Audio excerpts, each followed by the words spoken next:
रे माझा मितवा मालिकेच्या आजच्या भागामध्ये आपण पाहणार आहोत. अर्णवने आता त्या तळीमध्ये कापूर टाकलेला असतो.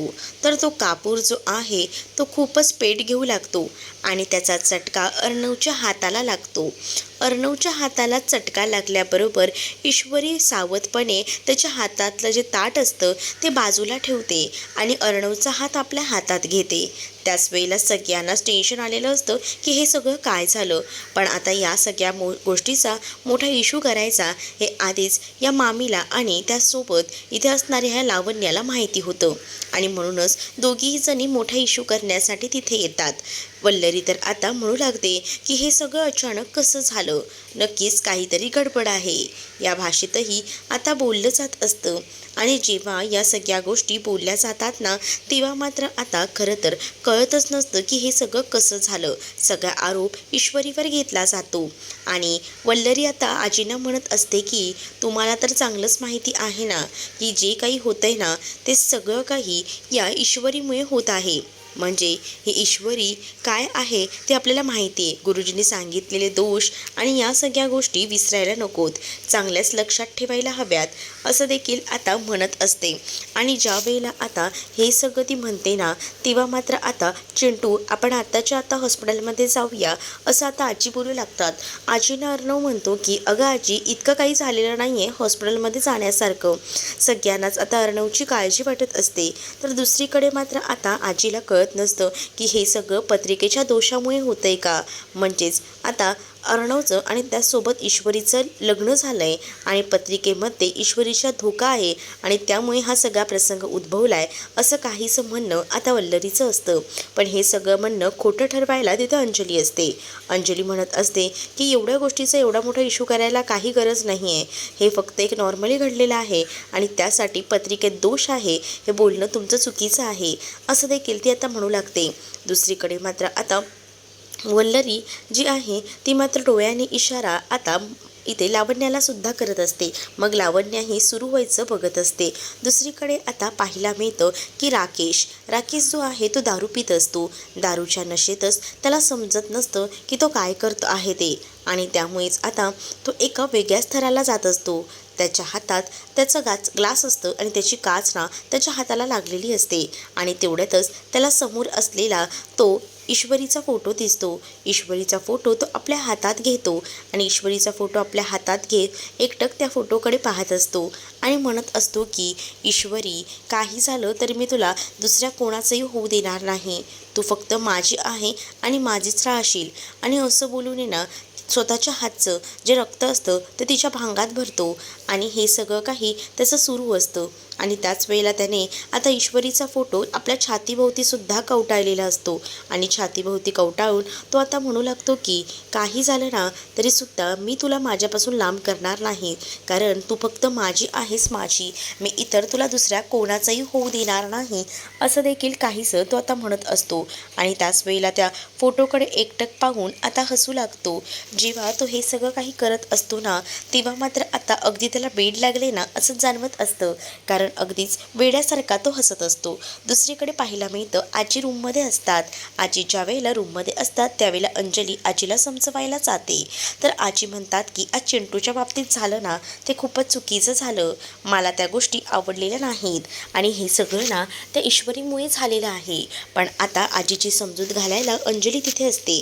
अंजली म्हणते की आजी या सगळ्यामध्ये ईश्वरीची चूक काहीच नव्हती, कारण मी स्वतः पाहिलं ना दोघंही जण जोडीने छान पूजा करत होती, पण अचानक त्या कापूरमुळे हे सगळं झालं. पण आता वल्लरी त्याचा इश्यू करत बोलू लागते की एका कापूरचा इतका भडका कसा उडू शकतो, म्हणजे याआधीसुद्धा आपण कापूर बऱ्याचदा पेटवले आहेत आणि ते सगळं सोडा, याआधी आपण एक गोष्ट विसरतोय का, आपल्या आधीकडे याआधीसुद्धा हे असे घट बसवले होते पण असा प्रसंग कधीच उद्भवला नव्हता. लावण्याला सुद्धा ती पिन मारते तर लावण्यासुद्धा आता म्हणू लागते की हो मामी बोलतायत ते एकदम परफेक्ट आहे, कारण मी सुद्धा दरवर्षी तुमच्याकडे घटस्थापनेला येत असते, पण असं कधीच झालेलं नाही आहे. यावर्षी जे झालं ना ते सगळं काही या ईश्वरीच्या पायगुणामुळे झालेलं आहे असं देखील आता म्हणू लागते. तर दुसरीकडे अंजली जी आहे ती मात्र आता त्या दोघींचंही म्हणणं खोटं ठरवत असते आणि उगाच आहे ना सुतावरना स्वर्ग गाठू नका असं म्हणून त्यांना त्या ज्या वाटेला जात असतात ईश्वरीला नावं ठेवायच्या त्या वाटेवरून त्यांना वेगळं करत असते.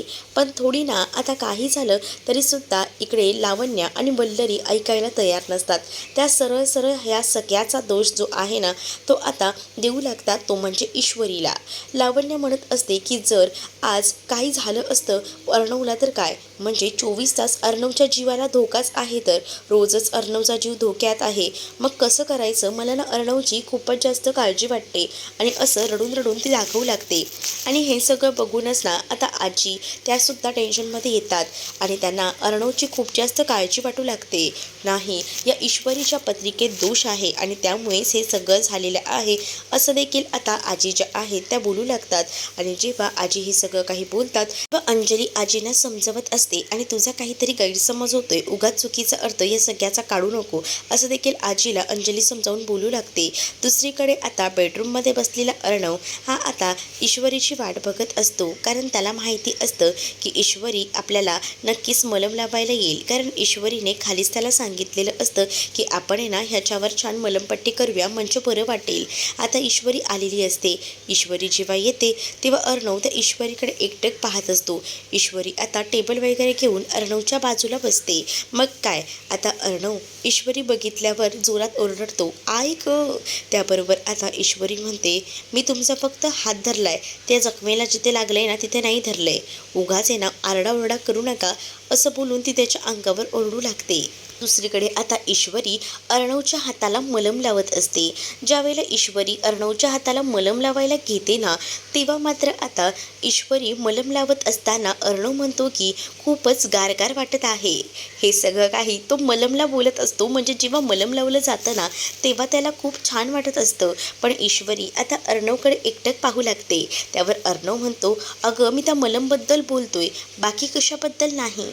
त्यावर ईश्वरी त्याच्याकडे पाहिल्यानंतर अर्णव म्हणतो की हे जर तुझ्या हाताला लागलं असतं ना तर तू अशा पद्धतीने ओरडून आरडाओरडा करून बोलली असती ना, हे तुम्ही ना जानबुजके केलं आहे हा, असं एकदमच जोरात आवाज घेऊन बोलतो तो. त्यावर ईश्वरी म्हणते, डेसिबल आवाज, काय चाललंय काय, आवाज कुठे वाढलाय.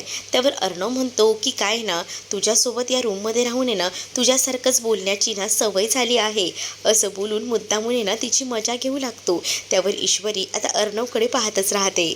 नंतर अर्णव ईश्वरीला म्हणतो की हे सगळं तू कशासाठी करतेस. त्यावर ईश्वरी म्हणते की तुमची जखम भरी व्हावी ना याचसाठी मी करते, पण तुम्हाला ना याचा काय अर्थ लावायचा आहे ना तो लावून घ्या, पण मला माहिती आहे ना मी ज्या गोष्टी कशासाठी करते त्या गोष्टी योग्य त्या व्यवस्थित करायलाच हव्यात आणि त्याच पद्धतीने मी सगळ्या गोष्टी करते. उगाच ना ह्याचे चित्रविचित्र आवाज आणि विचार करत बसू नका असं देखील आता ईश्वरी अर्णवला बोलू लागते.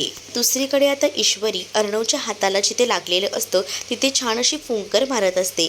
तर अर्णव तिची मजा घेत म्हणतो की असं वाटतंय ना तू फुंकर मारतेस तसे ड्रॅगनच्या तोंडात आग येते नाही का, तसं अगदी वाटायला लागलेलं आहे मला असं आता अर्णवने ईश्वरीला म्हटलं. तर ईश्वरीला आता पुन्हा राग येतो आणि म्हणतो की खरंच ना तुम्हाला काय म्हणावं, म्हणजे एखाद्याचं म्हणतात नाही का गिर तो बी टांग उपर, तशी तुमची ही गत आहे असं बोलून आता ती त्याच्यावर आवाज चढवू लागते आणि तिची कंटिन्यू बडबड देखील सुरू होते. अर्णव ईश्वरीला म्हणतो की तू होतीस ना म्हणून बरं झालं, नाहीतर माझं काय झालं असतं. म्हणजे मी तर विचार केला ना तरीसुद्धा मला ना मनामध्ये खूपच भीती वाटते. मला असं वाटतं की मी तर ना जळून खाकच झालो असतो असं देखील आता तो म्हणू लागतो. आणि जेव्हा तो हे सगळं काही बोलतो तेव्हा मात्र ईश्वरी अर्णवकडे पाहत म्हणते, काय बोलताय हो तुम्ही, तुम्हाला तुमचं तरी कळतंय का काय बोलायचं आणि काय नाही ते. नाही त्या वेळेला नको नको ते इंग्लिश शब्द बोलत असता आणि आता हे असले विचित्र शब्द बोलून उगाच आहे ना त्रास देता हो. असं देखील ईश्वरी आता अर्णवला बोलत असते. अर्णव मात्र ईश्वरीकडे मुद्दामून एका वेगळ्याच नजरेनं पाहत असतो. तर ईश्वरी आता रागातच त्याला म्हणते की तुम्हाला ना हे असं सगळं बोलताना जरा देखील मनाकडे काही वाटत नाही का हो? आपण काय बोलतोय काय नाही उगाच काही तोंडाला येईल ते बरंच जायचं का? की आपण व्यवस्थित बोलतोय का? समोरच्याला आपली इतकी काळजी वाटते, तो आपलं काळजीने इतकं सगळं करतोय, पण तुम्हाला त्याचं खरंच काही नाही. तुम्ही पुन्हा असे शब्द काही वापरलेत ना तर लक्षात ठेवा हां, मुझसे बुरा दुसरा कोही नहीं होगा. असं देखील ईश्वरी अर्णवकडे बघून बोलू लागते. अर्णव ईश्वरीला म्हणतो, एक मिनिट हा मी सिंदूर, म्हणजे तू जे काही बोलतेस तुझ्या जे काही मनात आहे आणि या सगळ्या गोष्टी जरा वेगळ्या नाही का वाटत? त्यावर आता ईश्वरी अर्णवकडे आव असून बघू लागते. त्यावर अर्णव लगेच ईश्वरीचं तोंड बंद करतो आणि तिला म्हणतो की बघ हे सगळं बंद कर आणि हाताला मलम लाव, म्हणजे कसं माझ्या हाताला जरा बरं वाटेल, गार वाटेल. असं म्हटल्याबरोबर ईश्वरी देखील आता अर्णवकडे पाहू लागते. तर ईश्वरी आता जेव्हा मलम लावते ना तेव्हा आता अर्णव जोरात ओरडतो, ऐक. त्याबरोबर ईश्वरी पुन्हा एकदा सावरते आणि त्याला मलम लावू लागते. आणि त्याच वेळेला मात्र आता ईश्वरीला थोडं असं वेगळं वाटत असतं की आपण हे काय करतोय, आपण या सगळ्या ओघात काय बोलून गेलो असा विचार तिच्या मनात येऊ लागतो. कारण ती ना काळजी करत होती, पण तिचं काळजीचं जे काही रूपांतर होतं ते प्रेमात सुद्धा बदललेलं होतं आणि त्या वेड्याबाईला कळतही नव्हतं ती त्या ओघात काय काय बोलून गेली ते. तर दुसरीकडे मात्र आता आकाश जो आहे ना तो ती कापराची डब्बी हातात घेतो आणि म्हणत असतो की सगळं काही या कापूरमुळे झालेलं आहे, पण या कापूरमध्ये नेमकं काय असं होतं ते तर मला शोधून काढायलाच हवं. नक्कीच काहीतरी गडबड आहे. दुसरीकडे आता अंजली बाहेर आलेली असते. तर आजी काय बोलत होती असा प्रश्न आता जे मामा आहेत ते करू लागतात. त्यावर मात्र आजीला ना या सगळ्यामध्ये ईश्वरीच दोषी आहे असं वाटतंय. म्हणजे ती म्हणत होती की हे सगळं ईश्वरीमुळे झालंय आणि आपण पत्रिका वगैरे बघितली आहे ना ईश्वरीची, त्यामुळे हा सगळा प्रसंग घडलाय असं आईला वाटतंय. असं देखील आता अंजली बोलू लागते. नाही, आजीचा जर असा गैरसमज असेल ना तर तो गैरसमज आपण दूर करायला हवा. काही झालं तरी हा कापूर टेस्टिंगला दिला पाहिजे. म्हणजे या कापूरमध्ये असं काय आहे? आकाश म्हणतो मला पहिल्यापासूनच शंका आहे, या नक्कीच कापूरमध्ये काहीतरी गोंधळ आहे. जर या कापूरमध्ये गोंधळ असेल ना तर या कंपनीला तर मी सोडणारच नाही. असं देखील आता आकाश जो आहे तो बोलत असतो. त्यावर मात्र आता मामा जे आहेत ते म्हणतात की चल तू लवकरच कामाला लाग, कारण मला असं वाटतं ना की उगाच आहे ना वेळ वाया घालवायला नको. ज्या काही गोष्टी आहेत ना त्या भरभर करून मोकळ्या व्हायला हव्यात, तेव्हाच कसं एकदम परफेक्टली वाटेल. आणि त्यावर आकाशही आता लगेच ती डबी घेऊन निघून जातो, कारण त्याला शंका आलेली असते आणि त्याला ते कापूरमध्ये नेमकी काय चूक आहे काय दोष आहे हे शोधून काढायचं असतं. तर दुसरीकडे मात्र आता पाहायला मिळतं मामा जे आहे ते देवीकडे फक्त प्रार्थना करत असतात की जे काही आहे ते सगळं काही व्यवस्थित होऊ दे. दुसरीकडे आता अर्णव आणि ईश्वरी बेडरूममध्ये बसलेले असतात. पहिला अर्णव मुद्दामून ईश्वरीची मजा घेत ईश्वरीला म्हणतो की तुझ्या मनात काय चाललंय ना ते मी ओळखू शकतो. त्यावर अर्णवकडे ईश्वरी पाहू लागते. ईश्वरी वेगळ्याच नजरेने अर्णवकडे पाहू लागते. त्यामुळे अर्णव म्हणतो की तुझ्या मनात ना माझ्याबद्दलची काळजी स्पष्टपणे दिसते. असं म्हटल्याबरोबर आता मात्र टेन्शनच आता ईश्वरीला आलेलं असतं. ईश्वरी म्हणते की काही नाही आहे, मला तुमच्याबद्दल काही काळजी वगैरे वाटत नाही आणि ते उगाच हा विषय कसा क्लोज करायचा याचाच विचार ती आता जास्तीत जास्त करू लागते. नंतर ईश्वरीला कळतं की आपण कुठेतरी चुकतोय. मग काय आता ह्याला माणुसकीचं टॅगलाईन द्यायची हे तिला माहिती असतं आणि म्हणूनच ती म्हणते की मी जे काही करते ना ते इन्सानियतच्या नात्याने करते, बाकी नाही ह्याचा चुकीचा अर्थ तुम्ही काढूच नका. आणि असं बोलून ती अर्णवच्या बाजूने उठून दुसरीकडे उभी राहते. त्यावर अर्णवही तितकाच हुशार ना. अर्णव लगेच तिच्याकडे जातो आणि म्हणत असतो इन्सानियत म्हणजे तुला त्याचबद्दल बोलायचं आहे ना, माणुसकी, बरोबर की नाही? असं म्हटल्यावर ईश्वरी एकटक अर्णवकडे पाहते. तर जेव्हा ईश्वरी अर्णवकडे पाहत असते तेव्हा अर्णवने बरोबर तिला आता एकदम वेटीस धरलेलं असतं आणि हे सगळं काही तू इम्प्रेस करण्यासाठी करतेस हेही कळते. त्यावर ईश्वरी आता अर्णवला म्हणते तुम्हाला का कळत नाही हो अर्णव सर, मला काहीच वगैरे वेगळं वाटत नाही आहे आणि इम्प्रेस तर नाहीच नाही आहे, तुमचं कुठेतरी काहीतरी चुकते. मी इम्प्रेस वगैरे नाही, मी जे काही आहे ना ते इन्सानियतच्या नावाने करते, थोडं समजा. असं देखील ईश्वरी आता अर्णवला बोलू लागते. अर्णव म्हणतो हां मी तेच म्हणतोय ना, माणुसकीच्या नावाने करतेस ना. तर ईश्वरी म्हणते मला तुमची काळजी वाटते, काळजीपोटी मी हे सगळं केलं केलं. तर आता अर्णव म्हणतो, ओ काळजीपोटी केलंस का? खरं खरं बरोबर. त्यावर आता ईश्वरी अर्णवला म्हणते, तुम्हाला कळत कसं नाही हो, मला काय म्हणायचं आहे ते मी तुम्हाला इतकंच म्हणते, मी जे काही केलं ते काळजीपोटी केलं आणि हे जे काही घरेलू नुसके आहेत ना ते मला माहिती आहेत आणि त्याचसाठी मी तुम्हाला हे मलमपट्टी केलं. त्यावर अर्णव म्हणतो, पण तू घरेलू नुसके कुठे केलेस? ही तर बाहेरची जी मेडिकलमधली ट्यूब असते तीच तर तुम्हाला हाताला लावून दिलीस. असं म्हटल्याबरोबर आता ईश्वरीची बोलतीच बंद होते. ईश्वरीला काय बोलावं आणि काय नाही हे समजतच नसतं. तर अर्णवला ईश्वरी म्हणते, अहो जे काही आहे ते उगाच आहे ना मला ना वेटीस धरू नका. त्यावर अर्णव म्हणतो, अगं ते सगळं ठीक आहे पण थँक्यू हां, तू माझ्यासाठी एवढं सगळं केलंस. पण मला तरी एक प्रश्न आहेच गं, विचारू का? समज मला पुन्हा असं काही झालं तर तू माझी काळजी घेशील ना? म्हणजे इन्सानियतच्या नात्याने नाही गं, काळजीपोटी म्हटलं. असं म्हटल्याबरोबर ईश्वरी आता लगेच अर्णवला म्हणते की नाही बिलकुल नाही, मी तुमची काळजी वगैरे काही घेणार नाही आहे. त्याकडे काही इन्सानियतचा स्टॉक नाही भरून ठेवलेला मी. आणि असं बोलूनच ती आता बोलत असते की बघा भलाई का ना जमानाच नाही राहिलेला आणि असं बोलून ती चाललेली असते. मग काय अर्णव पुन्हा एकदा फिल्मी स्टाईलने जोरात असं ओरडतो. त्याबरोबर ईश्वरी पुन्हा मागे येते आणि ईश्वरी त्या अर्णवकडे पाहू लागते. अर्णवही काय आता मुद्दामूनच हे सगळं करत असतो आणि हे त्याच्या चेहऱ्यावरनं स्पष्ट दिसत असतं. दुसरीकडे मात्र आता वल्लरी आणि त्याचसोबत लावण्या या दोघीही जणी एकत्र असतात आणि त्याचमुळे आता त्या दोघीही जणी म्हणत असतात की जे काही सुरू आहे ना ते एकदम परफेक्टली आहे. म्हणजेच काय तर ज्या काही गोष्टी घडतायत ना त्या एकदम व्यवस्थित घडतायत. पण लावण्या जी आहे ती आता खूपच चिडलेली असते आणि ती म्हणत असते की काय चाललं आहे नेमकं? म्हणजेच तुम्ही जे काही केलं ना ते सगळं काही वेगळं केलं, चुकीचं केलं. मला वाटत नाही की हे सगळं काही तुम्ही योग्य केलं आहे ते, असं देखील ती आता म्हणू लागते. त्यावर मात्र आता जी वल्लरी असते ती म्हणत असते, मी काय वेगळं केलेलं आहे? पण तुम्ही जे काही ARच्या बाबतीत केलं ना ते पुन्हा करायला नको. अगं पण वेडे तुला समजतंय का? या सगळ्यामुळे आजी जी आहे ती आपल्या बाजूने झाली ना, मग या घरात तुझा यायचा मार्ग हळूहळू का होईना मोकळा होतोय. हेच तर मी तुला म्हणते, जरा समजून घे ना. सगळ्या काही गोष्टी एकदम करेक्ट होत आहेत आणि त्या तशाच व्हायला हव्यात आणि म्हणूनच मी तुला ज्या गोष्टी सांगते ना तसंच होऊया आणि तसंच करूया. मग काय, मग अर्णव लवकरच तुझा होईल. एकदा का आपण सारखं त्या लेडीच्या डोक्यामध्ये भरवत राहिलो ना तर आजीच्या डोक्यामध्ये या सगळ्या गोष्टी त्याच फिरत राहतील. मग अर्णव तुझा झालाच म्हणून समज. ईश्वरीपासून अर्णवला लांब करायचं असेल ना तर अशाच काही स्ट्रॅटेजी फॉलो कराव्या लागतील. आणि त्याच वेळेला आता ती म्हणू लागते की बघ जरी बाहेर कोणी कापूरचा विचार केला मग काय करायचं? खरं तर लावण्याला भीती वाटत असते पण आता तिला वल्लरी समजावते आणि वल्लरी म्हणते की नाही तू बिलकुलही काळजी करू नकोस, कारण जी कापूरची डबी देवाकडे ठेवलेली आहे